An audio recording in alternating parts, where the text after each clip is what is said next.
Barack Obama, the former president of the United States, said that any corporate that plays or any team that plays with half of its team members is going to lose. If you take women out of employment, if you don't support them, then you're playing with half of your team. And obviously, if you're playing half of your team, you cannot reach your optimum. For many years and for many generations, women have been marginalized. This day really grew out of the labor movement. A group of women in 1908 in New York went out on the streets to demonstrate and raise concerns about issues that affected them as women.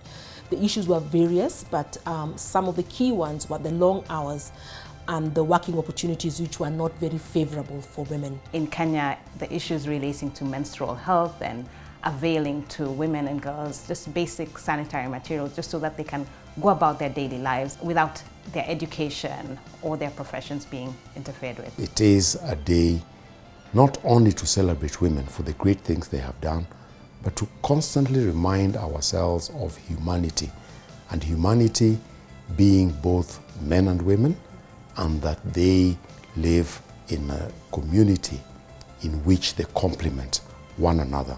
It is a reminder of our role in ensuring that we live in a more just and equitable society, and that in order for us to achieve that goal, we have to work together. This is an opportunity to celebrate the women who have gone before us, those who we interact with every single day, and encourage those who are coming behind us.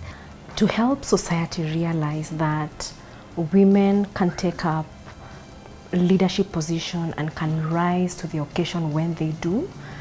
And a good example would be having the first woman CJ as the president of the Supreme Court, and having women basically in all spectrums of society. For us to be able to take stock of where we have come from and where we are going with regards to women issues, women's rights, and generally just holding institutions to account on the achievements and promises made to attain gender equality and equity in the workplace. So if you're in the boardroom, you can be able to identify there's a gap in equality here, and there's something that we can do. And it challenges you as a person from your work or your society or your culture to be able to push the borders of equality, at least to have a standard where both genders are considered equal.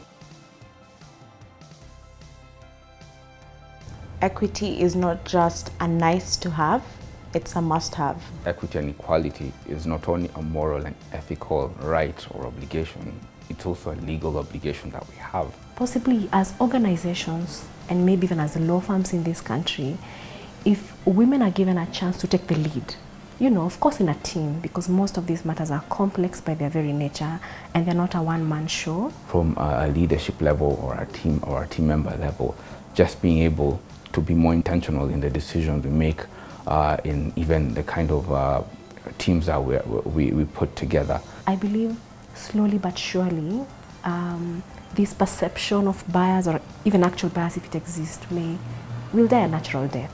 Working towards eliminating unconscious bias, such small steps and small strides are what will change our generation in the future. Because elevating or celebrating, creating visibility and acknowledging the achievements of women makes sure that they are heard, they feel seen, and also feel acknowledged in the workplace.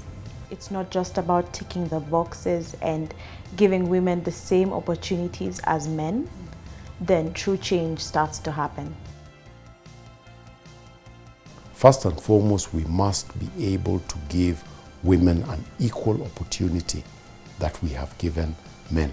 And where necessary, especially where there has been past historical injustices, we must be able to put in place an affirmative action that would bring women to a level where they can compete favorably in the various sectors of our existence. Don't let imposter syndrome get the better of you. And I know that this is a particular challenge for women professionals. I went with the flow a bit too much, and even when I did not agree outrightly with the decisions of the board or my colleagues who I was serving with, I would just sit back and keep quiet. I would not step out and distinguish myself from the rest.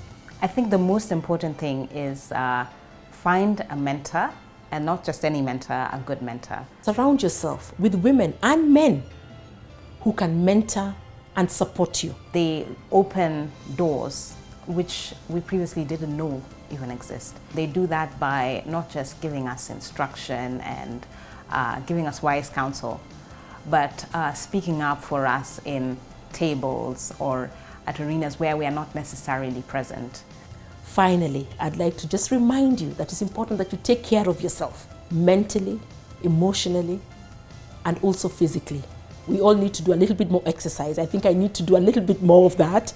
But you need to eat well, you need to exercise, and you need to be able to rest well also if you want to thrive in the profession.